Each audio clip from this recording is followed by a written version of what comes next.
നമസ്കാരം. എല്ലാവർക്കും ഷാബിഷിൻ്റെയും മൊയ്തീൻ ഷായുടെയും അനുമോദനങ്ങളും ആശംസകളും. ബഹുമാന്യതയെ, പാർലമെൻറ്റിൽ ഏക തിരഞ്ഞെടുപ്പ്, ഏകകക്ഷി,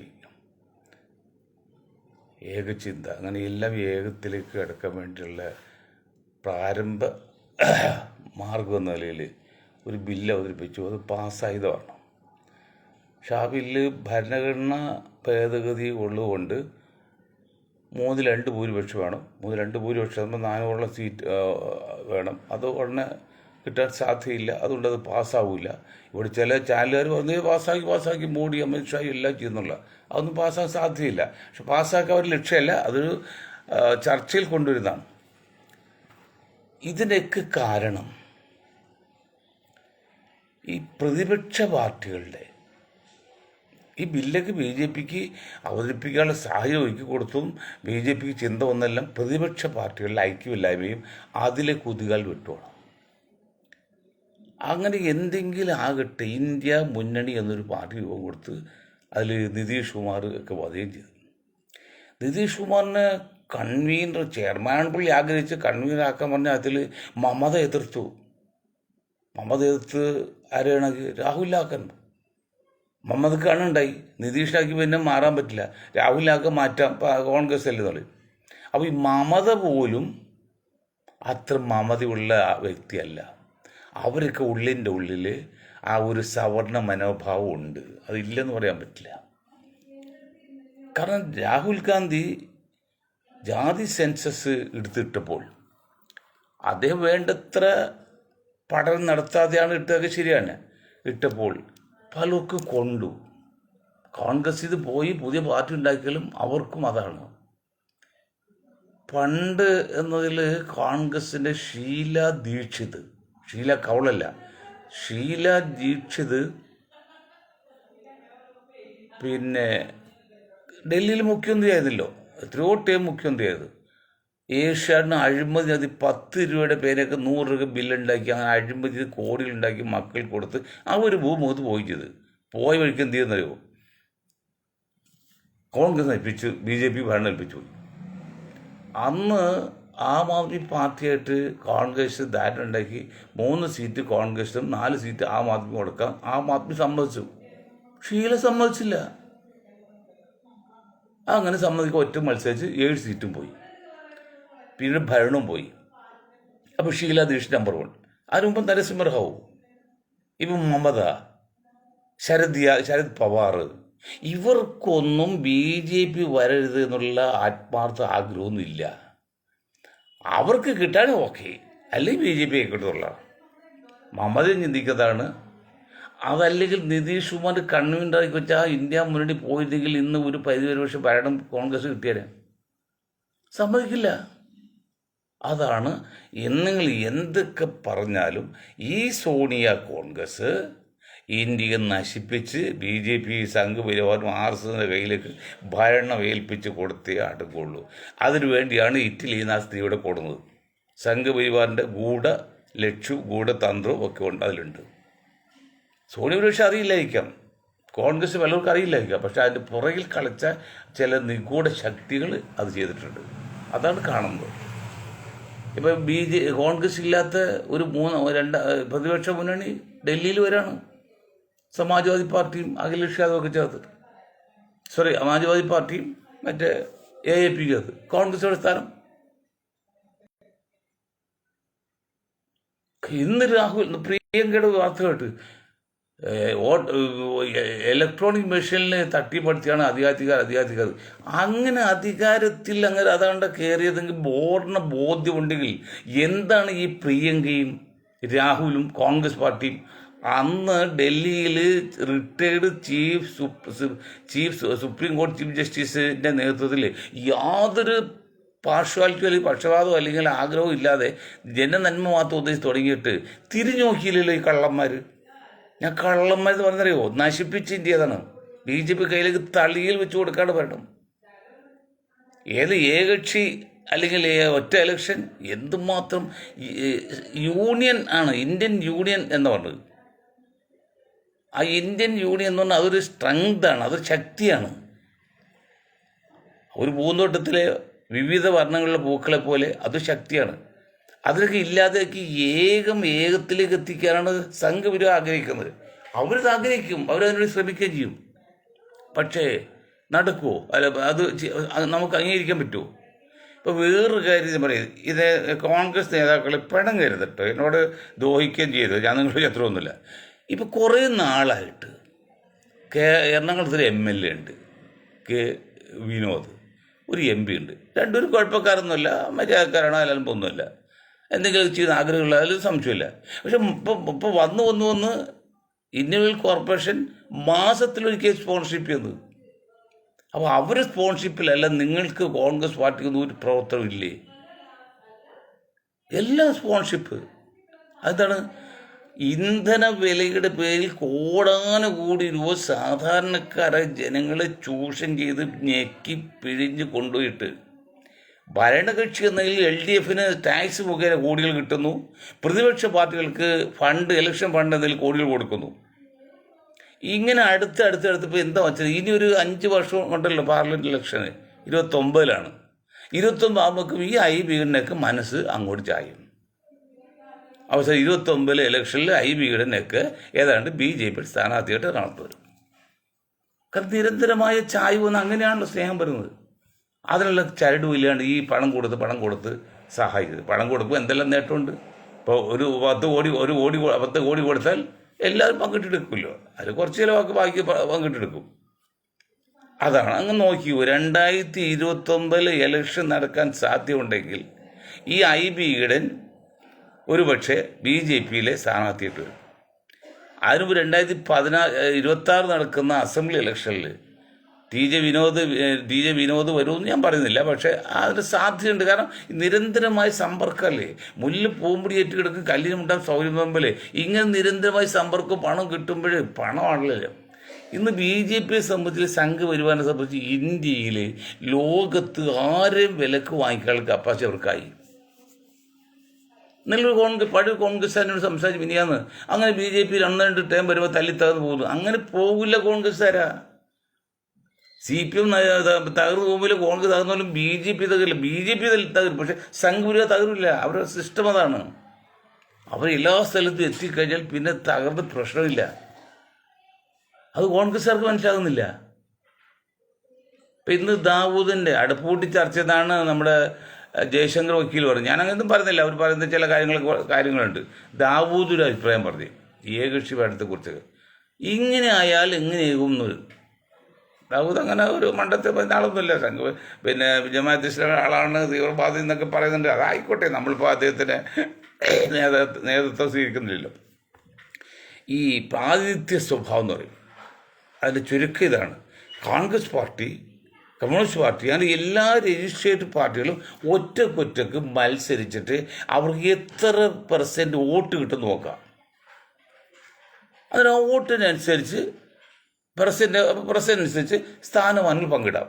നല്ല സ്വഭാവം, നല്ല രീതിയല്ലേ, അതിലെന്താ കുഴപ്പം എന്നാണ് പക്ഷെ ദാവൂദ് പറഞ്ഞത്. ഞങ്ങളിതൊക്കെ പണ്ട് ഞാൻ ബഹുജൻ സമാജ് പാർട്ടിയിലായിരിക്കുമ്പോൾ ഇതൊക്കെ ചർച്ച ചെയ്ത് കളഞ്ഞ കേസാണ്. അതിലെ പക്ഷെ ദാവൂദേ അതിലെന്താ അപകടം തരാവും.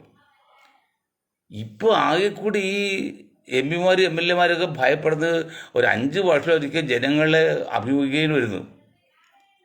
അപ്പോൾ അവൻ്റെ കയ്യിലേക്ക് സാധനം ആയുധം വജ്രായുധം മോശമായിട്ട് ഉപയോഗിച്ചാൽ തോറ്റൂല്ലേ, അങ്ങനെ ഭയമാണ്. ആകെ കൂടി ഒരു ഭയപ്പാടുള്ളത് പാർലമെൻറ്റ് അസംബ്ലി ഇലക്ഷനിൽ സ്ഥാനാർത്ഥികൾക്കുള്ളത് ഈ ഒരു ഇതാണ്. ഇങ്ങനെ ഇല്ലാതെ നിങ്ങൾ ഇപ്പോൾ കോൺഗ്രസ്സിന് ഒരു 18% വോട്ട് കിട്ടി, ഇപ്പോൾ കേരളത്തിൽ കഴിക്കുക, അല്ലെങ്കിൽ 20% വോട്ട് കിട്ടി. കേരളത്തിൽ എത്ര സീറ്റായിട്ട് 140 സീറ്റ്, അപ്പോൾ 20% 28 സീറ്റ്. അപ്പോൾ 28 സീറ്റ് കോട്ട പ്രകാരം കോട്ട കിട്ടും, കോൺഗ്രസ് കിട്ടും. 28 സീറ്റ് കോടികൾക്ക് വിൽക്കാൻ പാടില്ലേ. പിന്നെ ഒരു ഇലക്ഷനില്ല ഇവിടെ. മറ്റ് തെരഞ്ഞെടുപ്പിൽ പാർട്ടി സ്വന്തം ആളെ കുറിച്ചല്ല, പാർട്ടിക്ക് ആൾക്കാർ വോട്ട് ചെയ്യുന്നതാണ്. അത് ഏറ്റവും വലിയ അഴിമതിയാവും. അതുകൊണ്ടൊക്കെയാണ് ഞങ്ങൾ വർഷങ്ങൾക്ക് മേലെ 10-25 വർഷം മുൻപ് ഇതൊക്കെ പ്രസിഡൻഷ്യൽ രീതിയെക്കുറിച്ച് ചർച്ച കൂടെ ഇത് വന്നു, അത് എതിർത്തത്. അതും മനസ്സിലാക്കാതെ നേരിട്ട് നോക്കുമ്പോൾ ശരിയല്ലേ? ദാവൂദിൻ്റെ അഭിപ്രായം, ദാവൂദിന് പോലും അങ്ങനെ തോന്നിയെങ്കിൽ, ദാവൂദിന് പുരോഗമനം ഇത് പറയുന്ന ആൾക്കാരുണ്ട്, ദാവൂദിന് പോലും തോന്നിയെങ്കിൽ പിന്നെ സാധാരണക്കാർക്ക് മനസ്സിലാവും, തോന്നുമോ? തോന്നാതിരിക്കുമോ? നല്ല രീതിയിൽ എന്താ കുഴപ്പം? Why not? നല്ലതല്ലേ? അതുപോലൊരു അപകടമാണ് ഏകകക്ഷി ഇലക്ഷൻ. ഇവിടെ ഞങ്ങൾ വോയിസ് ഓഫ് ജസ്റ്റിസും ഇപ്പം ജനതാദൾ നാഷണലിസ്റ്റും പറയുന്നൊരു പോയിന്റ് ഉണ്ട്. വളരെ സുതാര്യമാണത്, വളരെ കറക്റ്റാണ്. അതാണ് ജനാധിപത്യം, അതാണ് സോഷ്യലിസം, അതാണ് പിന്നെ ജനാധിപത്യ സോഷ്യലിസം, മതേതരത്വം. എന്താണത്? ഒരു മണ്ഡലത്തിൽ, ഒരു പാർലമെൻറ്റ് മണ്ഡലത്തിൽ ആകെ വോട്ട് ചെയ്യുന്ന വോട്ടർമാരിൽ 80%, 75-80% പേരെങ്കിലും വോട്ട് ചെയ്തിരിക്കണം. അന്യായമായിട്ട് വോട്ട് ചെയ്യാത്തവർക്ക് ചെറിയ ഫൈൻ ഏർപ്പെടുത്തണം. എന്നിട്ട് അങ്ങനെ വോട്ട് ചെയ്തതിൽ 51% വോട്ട് കിട്ടിയ ആൾ മാത്രമേ ജയിച്ചായി പ്രഖ്യാപിക്കൂ. ഇവർ ചില മണ്ഡലത്തേക്ക് 50 പേര് നിൽക്കും. അത് വീതിച്ച് ചോദിച്ചു വരുമ്പോൾ ഒരു 50%, 5%, 50% കൂടി 20%, അല്ല 5%, 2% വരുന്നുള്ളൂ. 50 പേര് 2%ആണ് ഒരാൾക്ക് ആവറേജ് കിട്ടുക. അപ്പോൾ 2% കൂടെ ഒരു വോട്ട് കൂടുതൽ കിട്ടിയ ആൾ ജയിച്ചു പോകണം. അപ്പോൾ അവന് എത്ര കിട്ടി? 2% + 1 വോട്ടാണ്. അവരാണ് പിന്നെ രാജ്യം ഭരിക്കുന്നത്. ബാക്കിയുള്ള 80% -1 വോട്ട് പുറത്തെടുക്കണം. അത് ജനാധിപത്യത്തിൽ വിജയമാണോ? ഇന്ത്യയിൽ ആദ്യത്തെ പാർലമെന്റ് തെരഞ്ഞെടുപ്പിൽ 36% വോട്ട് ചെയ്തിരുന്നു. 36 കോടി ജനങ്ങളുണ്ടായിരുന്നു ഇന്ത്യയിൽ. അതിൽ നെഹ്റുവിൻ്റെ മന്ത്രിസഭയിൽ വോട്ട് ചെയ്തോ?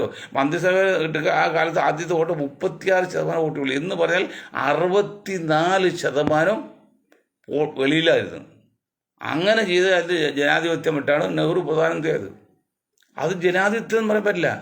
ജനാധിപത്യ സമ്പ്രദായമല്ല, ജനാധിപത്യ ഇലക്ഷനല്ല. ജനാധിപത്യ ഇലക്ഷൻ എന്ന് പറഞ്ഞാൽ ആകെ വോട്ടർമാരിൽ അറ്റ്ലീസ്റ്റ് ഒരു 80 പേരെങ്കിലും, 80% പേരെങ്കിലും വോട്ട് ചെയ്തിരിക്കണം. അതിൽ 51% വോട്ട് കിട്ടിയ ആൾ മാത്രമേ ജയിച്ചായി പ്രഖ്യാപിക്കൂ. അങ്ങനെ ചെയ്യുമ്പോൾ 2 സ്ഥാനാർത്ഥി ഉണ്ടാവും. ഒരിക്കലും ജയിക്കില്ല. അതിന് ഏതെങ്കിലും സ്ഥാനാർത്ഥി പണം മുടക്കി വരുമോ? ഏതെങ്കിലും സ്ഥാനാർത്ഥി പണം മുടക്കി വരില്ല. അപ്പോൾ 2 സ്ഥാനാർത്ഥി മാത്രമേ ഉണ്ടാവുള്ളൂ. പിന്നെ വല്ല അണ്ടിലടക്കൊണ്ട് വലിയ പ്രാന്തന്മാർ വന്നിരിക്കും. അത് കഴിക്കട്ടെ. ഒരു പോയിന്റ്. മറ്റു പോയിന്റ്, ജനാധിപത്യ സമ്പ്രദായത്തിൽ ഇലക്ഷൻ ഫണ്ട്, ഇലക്ഷൻ ചെലവ് സർക്കാർ വഹിക്കണം. എങ്ങനെ സർക്കാർ വഹിക്കണം? ഇന്ന് പാർലമെന്റ് ഇലക്ഷനിൽ 10, 15, 20, 50 കോടിയാണ് മുടക്കുക സ്ഥാനാർത്ഥി. അങ്ങനെയല്ല. ബിറ്റ് നോട്ടീസ് ഇറക്കുക, ചെറിയ അവരുടെ ഡീറ്റെയിൽസ് പറഞ്ഞുകൊണ്ട് നോട്ടീസ് ഇറക്കി സ്ക്വാഡ് വോട്ടർമാരെ സമീപിക്കുക. ചെറിയ കോർണർ മീറ്റിങ്ങുകൾ വേണ്ടി സംഘടിപ്പിക്കാം. അതും വലിയ മൈക്കല്ല, ഈ ചെറിയ മൈക്ക് വെച്ച്. അപ്പോൾ എന്ന് പറയുമ്പോൾ ഏതാണ്ട് ഒരു പാർലമെൻറ്റ് മണ്ഡലത്തിലേക്ക് ഈ രീതിയിൽ പോയാൽ മാക്സിമം ഒരു 10 ലക്ഷം രൂപ വരുള്ളൂ. ഒരു 10 ലക്ഷം രൂപ. അപ്പോൾ 500 സ്ഥാനാർത്ഥി ഒന്ന് ജയിക്കുക. അപ്പോൾ എത്ര ലക്ഷമായി? 5000, 50, 500, 50 കോടി രൂപ വരുന്നത്. 50 കോടി, 500, 1000 കോടി. 50 കോടി രൂപയാണ് ആകെ കൂടി സർക്കാരിന് സ്ഥാനാർത്ഥികൾക്ക് വേണ്ടി ചെലവഴിക്കേണ്ടത്. വെറും 50 കോടി, 50 crore. ഇന്ന് ഒരു ഇലക്ഷന് വേണ്ടിയിട്ട് സർക്കാർ 25,000, 30,000, 50,000, 1 ലക്ഷം കോടിയാണ് ചെലവ് ചെയ്യുന്നത്. അനാവശ്യമായിട്ട് എത്രയോ രൂപ ചെലവ് ചെയ്തു. അങ്ങനെ ദൂർത്തിയില്ല. അതല്ല ജനാധിപത്യമല്ല. അങ്ങനെ അത് പണാധിപത്യമാണ്. മണി മീഡിയ മാഫിയ. പണമാണ്, മാധ്യമങ്ങളാണ്, പിന്നെ ഗുണ്ടകളാണ്. ഇതാണ് ഇന്ന് ഇന്ത്യൻ ജനാധിപത്യത്തെ നിയന്ത്രിക്കുന്നത്. അത് കോൺഗ്രസ് കാലത്ത്, ഇപ്പോൾ BJP കാലത്ത് പ്രത്യേകിച്ചു. ഇങ്ങനെയൊക്കെ ചിന്തിക്കാത്ത മരമണ്ടന്മാരെ, വോട്ടർമാരെ, പിന്നെ നേതാക്കളെ, നിങ്ങൾ എന്തിനാണ് ജീവിക്കുന്നത് ഈ ലോകത്ത്? നിങ്ങൾ ഇങ്ങനെയൊന്നും എന്നോട് ചിന്തിച്ചുകൂടാ? അങ്ങനെ നല്ലൊരു കറ തീർന്ന ഒരു ജനാധിപത്യ രാജ്യമായിക്കൂടാ? കറ തീർന്ന ഒരു ജനാധിപത്യ സമ്പ്രദായമായിക്കൂടാ? ഇതെല്ലാം ഇരുട്ടോട് വോട്ട് എടുക്കുക, എളുപ്പവഴി ക്രിയ ചെയ്യുക. ഞാൻ വീണ്ടും 540 സീറ്റുള്ളടുത്ത് വയനാട്ടിൽ വന്ന് ജയിച്ചു പോയി എളുപ്പത്തിൽ ക്രിയയിലാണ്. വലിയ അധ്വാനം കൂടാതെ ഒരാൾക്കൂട്ടം ഉണ്ടാക്കി പാർലമെന്റിലെത്താം. അതല്ല മത്സരം. രാഹുൽ ഗാന്ധിയുടെ പ്രിയങ്ക ഗാന്ധി ഈ ആൾക്കൂട്ട രാഷ്ട്രം നിർത്തിയില്ലെങ്കിൽ ഇനി നിർത്താനൊന്നുമില്ല. തകർന്നരിപ്പണായി ഇതെവിടെ വീണ്ടും നശിക്കു പോവും. അതായത് പണിയെടുക്കണം. പണ്ടൊരു തമാശ ഒരു ചാനൽ പറയല്, കുട്ടികളുണ്ടാകുന്നില്ല. അത് ഞാൻ എന്താ വേണ്ടേ, നിങ്ങൾ പണിയെടുക്കണോ എന്ന് വെച്ചാൽ സ്ത്രീ പുരുഷ ബന്ധപ്പെട്ടാലേ കുട്ടികളുണ്ടാവുള്ളൂ. അല്ലപ്പോൾ ആ ഉരുളി ഉണർത്തിയിട്ടും അമ്പലത്തിൽ പോയിട്ടോ അല്ലെങ്കിൽ ചർച്ചിൽ പോയിട്ടോ അല്ലെങ്കിൽ മോസ്കിൽ പോയിട്ടോ ഉണ്ടാവില്ല. നിങ്ങൾ ശാരീരികമായിട്ട് ഇതിൻ്റെ ബന്ധപ്പെട്ടാൽ മാത്രമേ സന്താനം ഉണ്ടാവുള്ളൂ. അത് പണിയെടുക്കാതെ മതി. അതുപോലെ നിങ്ങൾ പണിയെടുക്കണം. രാഹുലും പ്രിയങ്ക ഈ ആൾക്കൂട്ടം ഉണ്ടാക്കി എ സിയിൽ വന്നവരാ ബൂത്ത് അടിസ്ഥാനത്തിൽ പ്രവർത്തിക്കുന്നതിനെ കൊണ്ട് പ്രവർത്തിപ്പിക്കണമെങ്കിൽ നിങ്ങൾ പ്രവർത്തിപ്പിക്കണം. ഓട്ടോസിസ്റ്റ് പേര് ഇറക്കണം, വോട്ട് ചെയ്യിക്കണം. അതൊക്കെ പണിയിട്ടതേ. കേരളത്തിൽ കോൺഗ്രസ് എന്ന് വെച്ച് ഈ ഗ്രൂപ്പ് ഉണ്ടായി കളിക്കല്ല. ഏതെങ്കിലും കോൺഗ്രസ് നേതാവ് ഈ ഉമ്മൻചാണ്ടി വലിയ ഘോഷം എടുക്കാൻ വലിയ ഘോഷം ഒരു യൂണിറ്റ് ഉണ്ടാക്കിയിട്ടുണ്ടോ, ഒരു കോറം മീറ്റിംഗ് സംഘടിപ്പിച്ചിട്ടുണ്ടോ ഈ ഉമ്മൻചാണ്ടി വരാനൊക്കെ? പാവങ്ങൾ ഉണ്ടാക്കും, അവർ പ്രസംഗിച്ച് പോരും. ആയിട്ട് അധികാരം വരുമ്പോൾ പങ്കിട്ട് നിൽക്കത്ത ഇരിക്കത്ത എനിക്ക് മെയിൻ പങ്കങ്ങനെ. അങ്ങനെയല്ലേ കുറേ കാലമായിട്ട് കേരളത്തിൽ കോൺഗ്രസ് അറിയുന്നത്. ഈ ഗ്രൂപ്പ് സിസ്റ്റമല്ലേ. ഗ്രൂപ്പ് സിസ്റ്റം വരുന്നത് മടിയന്മാരുടെ ലക്ഷണമല്ലേ. മറ്റ് പണിയെടുക്കണം. അങ്ങനത്തെ അതാകണം. ഇപ്പോൾ ഉമ്മൻചാണ്ടി മകൻ വന്നല്ലോ, എന്തെങ്കിലും അധ്വാനം ആകുന്നുണ്ട്. ഇപ്പോൾ MLA ആയിട്ട് ആസ്വദിക്കുന്നില്ലേ, സുഖിക്കുന്നില്ലേ? ശബരിമലക്ക് പോട്ടെ, അത് കുറച്ച് വ്യക്തിയൊന്നും കുറ്റം പറഞ്ഞില്ല. ഒന്നും അറിയാതെ തിത്തിത്തേന്ന് കൊച്ചരിവാളെന്ന് പണ്ട് കൊല്ലത്ത് പറഞ്ഞ പോലെ ഒന്നും അറിയാതെ ഉമ്മൻചാണ്ടി മകൻ നേരയിൽ പിന്നീട് MLA ആയി ജീവിതം മകൾ ആസ്വദിക്കുകയാണ്. ഇപ്പം പെങ്ങൾക്ക് കൊടുക്കാൻ പോകണം.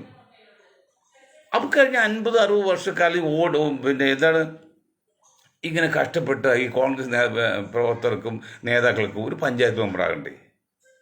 ഞാൻ KC ജോസഫ് സാർ ഞാൻ കുറ്റം പറയട്ടെ. പക്ഷേ KC ജോസഫ് സാർ, നിങ്ങൾ ഉമ്മൻചാണ്ടിയുടെ വാലായിട്ട് നിന്ന് 38, 40, 55 വർഷമായിട്ട് അസംബ്ലിയിലേക്ക് മത്സരിച്ചല്ലോ. എവിടുന്നാണ്? ഇരിട്ടിന്ന് പറ്റല്ലേ, കണ്ണൂരിയല്ലേ?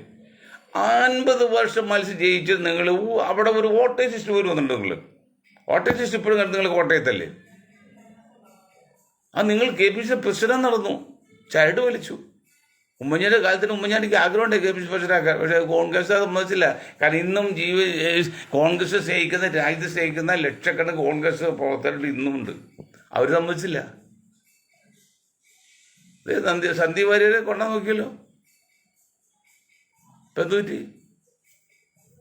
ഘടകതിരിയും വേറെ ഒരു സംസ്ഥാന കമ്മിറ്റി മെമ്പറായ ഒരാളെ കൊടുന്ന് KPCCയുടെ ജനറൽ സെക്രട്ടറി ആയിട്ട് വെച്ച് കഴിഞ്ഞാൽ 2ാം സ്ഥാനമാണ്. പ്രസിഡന്റ് 2ാം സ്ഥാനം ജനറൽ സെക്രട്ടറി വെച്ച് കഴിഞ്ഞാൽ ഇത്രയും കാലം 50-60 വർഷം പണിയെടുത്ത കോൺഗ്രസ്സുകാർക്ക് സമ്മതിക്കുമോ? അവർക്ക് ശരിയാണോ?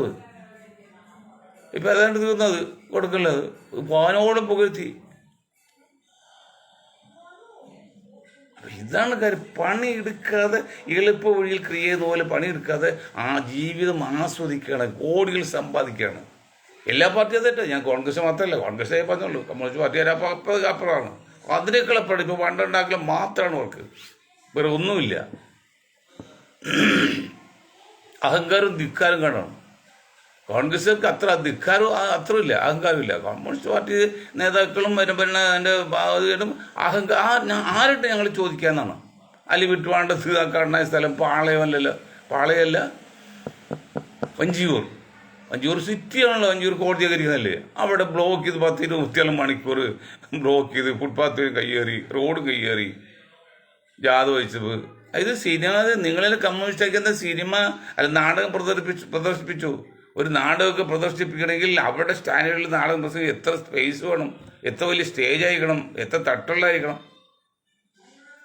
ഒരിക്കൽ നിങ്ങൾ വിചാരിച്ചോ ഇത് ജനങ്ങൾ യാത്രക്കാർ വരുന്നതാണ്, ഹോസ്പിറ്റലിൽ പോകുന്നതാണ്, ഹാർട്ട് പേഷ്യൻ്റിലൊക്കെ ഉണ്ടാവും, വേറെ നിങ്ങൾ സ്ഥലം ഇല്ലായിരിക്കണോ? നിങ്ങൾ വിചാരിച്ച് ഇന്ന് CPMൻ്റെ ആൾക്ക് വിചാരിച്ചാൽ എന്താണ് കേരളത്തിൽ നടക്കാത്തത് പറയും. ഉദാഹരണമായി സഖാവ് മോഹൻ എൻ്റെ അടുത്ത സുഹൃത്താണ്, എറണാകുളം ജില്ലാ സെക്രട്ടറിയാണ്. ഇന്ന് എറണാകുളം ജില്ലാ സെക്രട്ടറി മോഹൻ സഖാവിനെ അറിയാതെ എറണാകുളം ജില്ല അനങ്ങുമോ? അത്ര അധികാരമുള്ളപ്പോൾ പിന്നെ ഈ റോഡ് ബ്ലോക്ക് ചെയ്യേണ്ട ആവശ്യമുള്ളൂ. അതല്ലേ, അത് തന്നെയല്ലേ ഇപ്പോൾ കോഴിക്കോട് മോഹൻ സഖാവ് എന്ന് പറഞ്ഞത് DC 7 ആട്ടെ, മെക്ക് 7 എന്ത് കോപ്പെന്നറിയില്ല. മെക്ക് 7നെ കുറിച്ച് പറഞ്ഞപ്പോൾ അത് പോപ്പുലർ ഫ്രണ്ടും ജാതീയതയും വർഗീയതയൊക്കെയാണെന്ന് പറഞ്ഞു. ഇപ്പോൾ പറഞ്ഞു ഞങ്ങൾ പറഞ്ഞത് അങ്ങനെയല്ല, ഇങ്ങനെയാണിത്. ഊരിൻ്റെ വല്ല കാര്യമുണ്ടോ? അതങ്ങോട്ട് തട്ടി ഒന്നിന് തള്ളുന്ന് പറയുമ്പോൾ ഇടിച്ചിനെ അരിച്ച പോലെ. ഇപ്പോൾ 80-20 കേസിൽ നമ്മുടെ ജലീൽ ഉൾപ്പെടെ സമുദായത്തെ വഞ്ചിച്ചില്ലേ? അത്രയും സഭയും സഭയുടെ ആൾക്കാരും കൃത്യ സമുദായത്തിൽ വിഭാഗവും അത്ര ഉന്നയിച്ചപ്പോൾ അതങ്ങനെയല്ല ഇങ്ങനെയാണെന്ന് ഈ ജലീൽ പറഞ്ഞോ? ജലീൽ ന്യൂനപക്ഷ വകുപ്പ് കാര്യം ചെയ്തല്ലേ? ജലീൽ വിദ്യാഭ്യാസമല്ലേ, വിവരമല്ലേ, സംസാരിക്കറിയില്ലേ? ഇതൊക്കെ ഞാനെങ്കിലും അല്ലെ ഞങ്ങളുടെ ഗ്രൂപ്പിൽ ഇത് തുറന്ന് പറഞ്ഞിട്ട് ആരും പറയും, ആര് പറയാനുണ്ട്? ആർക്ക് പറയാൻ ധൈര്യമുണ്ട്? ഇപ്പോൾ എൻ്റെ ഒരു നേതാവാണ് CP ജോൺ. CP ജോൺ പറയാൻ പറ്റുമോ? CP ജോൺ വെച്ചാൽ എങ്ങനെയെങ്കിലും UDF നിന്ന് എവിടെയെങ്കിലും നിന്ന് ജയിച്ച് MLA ആണും മന്ത്രി ആണെന്നും പുള്ളിക്ക് ആഗ്രഹമെന്ന് ഞാൻ വിചാരിക്കണില്ല. ആ പുള്ളി കുറ്റപ്പാടില്ല. MLA പുള്ളി നമുക്ക് MLA അങ്ങനെ ആഗ്രഹമില്ലാത്ത കൊടുത്താൽ തുറന്നു പറയാം. CP ജോൺ ഇങ്ങനെയൊക്കെ ഒരുത്ത പറയാൻ പറ്റുമോ? പറയാൻ പറ്റില്ല. അത് ലക്ഷ്യം വേറെയാണ്. അപ്പോൾ ആരെങ്കിലും ഒരാൾ പറയണ്ടേ രണ്ടും കൽപ്പിച്ച്? ഉമ്മയുടെ മകനെയൊക്കെ ധൈര്യം എടുത്താൽ പറയുമോ? പറയാൻ ധൈര്യമുണ്ടോ? ഞാൻ ഒരു കുറ്റമല്ലിട്ട് പറഞ്ഞത്. ഒരിക്കലും ഉമ്മൻചാണ്ടിയുടെ മകനെയോ ഉമ്മൻചാണ്ടി ഞാൻ കുറ്റം പറഞ്ഞിട്ടില്ല. പക്ഷേ എളുപ്പത്തിൽ ചെയ്തു ഒന്നും അറിയാതെ തിത്തിത്തൈന്ന് കൊച്ചരിവാളിന്നുണ്ടായിരുന്ന കൊല്ലത്തി പറഞ്ഞ പോലെ ഒന്നും അറിയാതെ അധികാരത്തിന് ശീതള ചായ അനുഭവിക്കുകയാണ്. എന്താണ് അതാ പറഞ്ഞല്ല, ഞാൻ മോശക്കാരൊന്നും പറഞ്ഞില്ല. അപ്പോൾ നമ്മുടെ IBയുടെ അദ്ദേഹം BJP പോകുന്ന ഞാൻ പറഞ്ഞതിൻ്റെ അല്ല, ഇപ്പോഴത്തെ രീതി കണ്ടാൽ സ്വാഭാവികമായിട്ടും മനസ്സ് വേണമെന്നേ. അത് വലിയ ഒരു മരം നിൽക്കുന്നു, അതിനടിയിൽ ചെറിയ മരം വളർന്നു വന്നാൽ അല്ല വലിയ മരത്തിൽ തണൽ കിട്ടും, തണലുള്ളതുകൊണ്ട് അല്ലെങ്കിൽ തടസ്സമുള്ളതുകൊണ്ട് ആ ചെറിയ മരം ഇങ്ങ് വളഞ്ഞു പോകും പുറത്തേക്ക്. അതുപോലെ സാഹചര്യം കിട്ടി പോകുന്ന മനുഷ്യല്ലേ. അവിടെ BJP ആവുന്നല്ലേ പറഞ്ഞത്.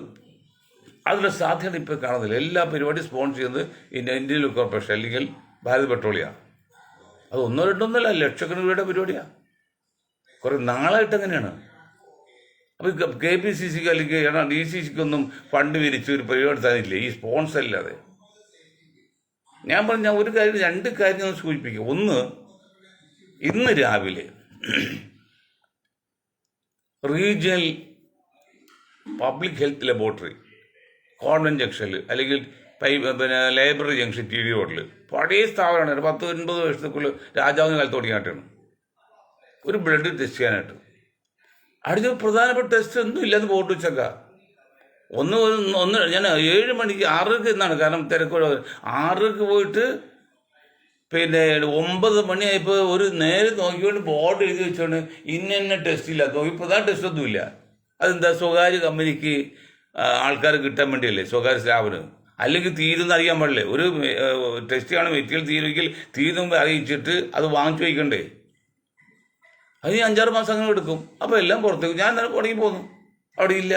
ഉദാഹരണ വൈറ്റമിൻ D3, കാൽസ്യം, പ്രധാന ടെസ്റ്റ് ഒന്നുമില്ല. ഇതാണ് അവസ്ഥ. ഇത് സർക്കാർ സ്ഥാപനം സ്വകാര്യ സ്ഥാപനം നമ്മൾ അഡ്ജസ്റ്റ് ഇതല്ലേ ഇത് വലുത്.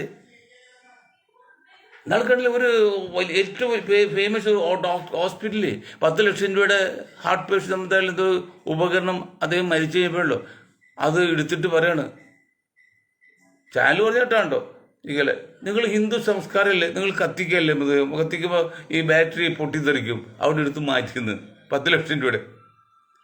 ഒരു ശവം കത്തിക്കുമ്പോൾ ഒരു ബാറ്ററി പൊട്ടിച്ചാൽ എന്താ കുഴപ്പം? പറയുന്നറിയോ? ഇപ്പോൾ അങ്ങനെ ചെയ്യുന്നത് പരസ്യമായിട്ട് ചാനൽ പറഞ്ഞാണ്. ഞാൻ പറഞ്ഞല്ല.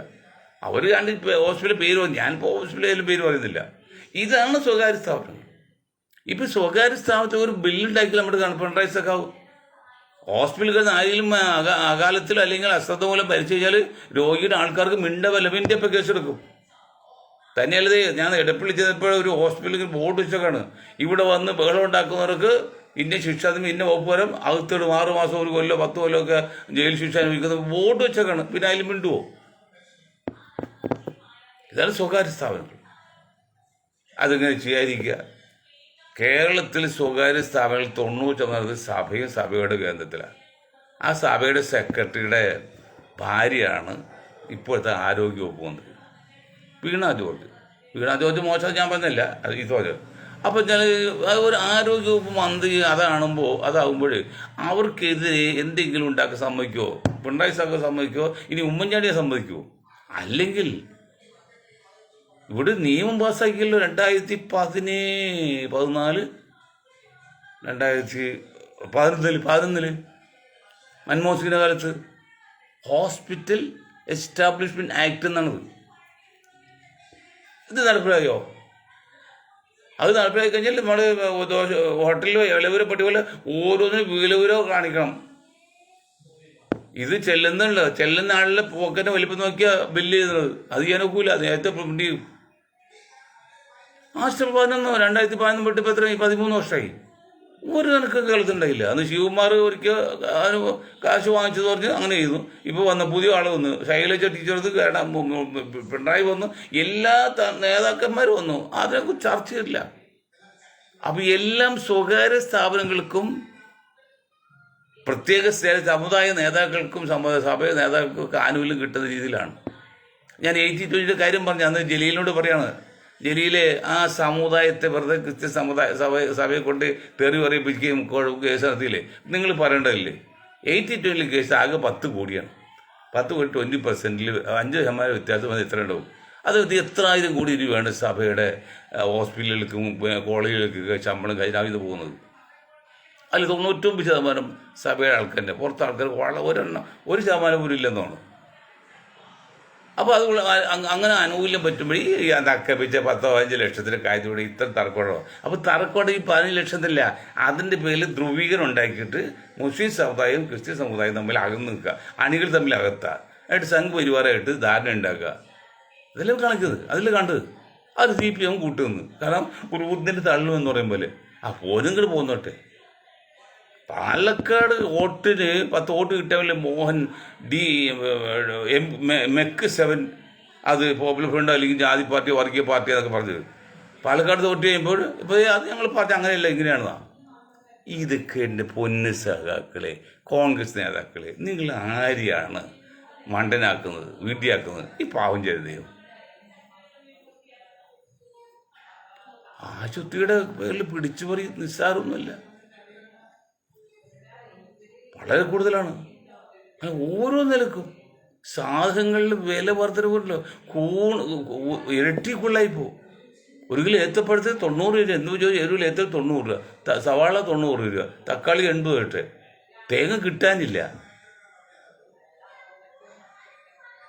എന്നിട്ട് നമ്മുടെ സർക്കാർ എന്ത് ചെയ്യുന്നു? 2 സർക്കാർ, കേന്ദ്ര സർക്കാർ, സ്റ്റേറ്റ് ഗവൺമെൻറ്. കേന്ദ്ര സർക്കാർ ചെയ്യുന്നതാണോ ഹിന്ദുത്വം ഉണ്ടാക്കാനും മുസ്ലിം പള്ളികൾ കൈയേറാനും ഒക്കെയാണ് നിൽക്കുന്നത്. ഇപ്പോൾ ഏകകക്ഷി വേണം, തെരഞ്ഞെടുപ്പും. വിശക്കുന്നതിൻ്റെ ദൃഷ്ടിയിൽ അവനൊരു പരിഹാരം ഉണ്ടാക്കാൻ പറ്റത്തില്ല.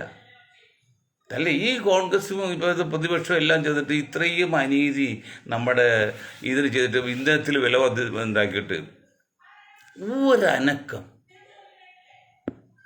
അത് ഞാൻ അനക്കണം എങ്ങനെയാണ്? പ്രതിപക്ഷങ്ങൾക്ക് ഓയിൽ കമ്പനി കോടികൾ പല രീതിയിൽ കൊടുക്കും, സർക്കാർ ഖജനാവിലേക്ക് ടാക്സ് പോലും വരും. പിന്നെ അല്ലെങ്കിൽ അവർ MLA ആണ്, MP മാരാണ്, അവർക്ക് അല്ലാതെ ലക്ഷങ്ങൾ കിട്ടും. പിന്നെ എന്തിനാ ഈ പാവപ്പെട്ട് ചെയ്തിട്ട്? അവളൊരു കാര്യം മനസ്സിലാക്കണം, 80% ഹിന്ദു രാജ്യമാണെന്ന് പറഞ്ഞത്. 85 പറയുന്നുണ്ട്, 80 ഉണ്ട് കുട്ടി. 80% ഉള്ളിൽ 80%, ബാക്കി 20% കാക്കാന്മാരൊന്നും പറ്റ ക്രിസ്ത്യൻസൊക്കെ ഉള്ളൂ, അല്ലെങ്കിൽ ന്യൂനപക്ഷമുള്ളൂ. അപ്പോൾ ഈ 80% ഹിന്ദുക്കൾക്കാണ് ഈ ഭാരം മുഴുവൻ താങ്ങുന്ന ഓർമ്മ വേണം. ഹിന്ദു രാജ്യം ഉണ്ടാക്കി വരുമ്പോഴേ ഓർമ്മ വേണം. മികത്ത പറയാനുള്ളൂ. അപ്പം അതുകൊണ്ട് പ്രാതിനിധ്യ സമ്പ്രദായമൊക്കെ ദാവൂദ്ജി അത് വലിയ അപകടമാണ്. അത് പരസ്യമായിട്ട് പിന്നെ MLA മാരും MP മാരും വിൽക്കാനുള്ളൊരു അതാവും. അതുകൊണ്ട് അതിനെ പ്രോത്സാഹിപ്പിക്കേണ്ട. ഏകകക്ഷി വേണം പെട്ടെന്ന് വരാൻ പോകുന്നില്ല. പിന്നെ ജനാധിപത്യത്തിൽ ഞങ്ങൾ പറഞ്ഞ ഈ രീതിയിലുള്ള പരിഷ്കാരം വേണം. EVM വേണ്ടെന്ന് വയ്ക്കണം. ഇതൊന്നും പറയാൻ കോൺഗ്രസ് ഇതേവരെ ആധികാരികമായിട്ട് പറഞ്ഞിട്ടില്ല, സമരം ഇറങ്ങിയിട്ടുമില്ല. അനുഭവിക്കട്ടെ. അല്ല, ഒരു കാര്യം പറഞ്ഞ് നിർത്തിയേക്കാം. ഈ പ്രതിപക്ഷം നിൽക്കുന്ന പിന്നോക്ക ഹിന്ദു, ദളിത് ഹിന്ദു, മറ്റേ ഹിന്ദു ഒക്കെ പറയാനുള്ളത്, ഇന്ത്യയിൽ ഒരു മുസ്ലിം ഒരാൾ ഇന്ത്യയിൽ പ്രധാനം ചെയ്യാൻ പോകുന്നില്ല. അവരുടെ നേതൃത്വത്തിൽ ഒരു ഭരണം വരാൻ പോകുന്നില്ല. അപ്പോൾ അവരെ ഉദ്ദേശിച്ച് നിങ്ങൾ കണ്ണടച്ച് ഇരുട്ടാക്കിയാൽ നിങ്ങൾക്കാണ് ഒരിക്കലും പ്രധാനമന്ത്രിയാകാൻ പറ്റാതെ വരും, രാജ്യം ഭരിക്കാൻ പറ്റാതെ വരും. ഓർമ്മ വേണം. ജയ് ഹിന്ദ്.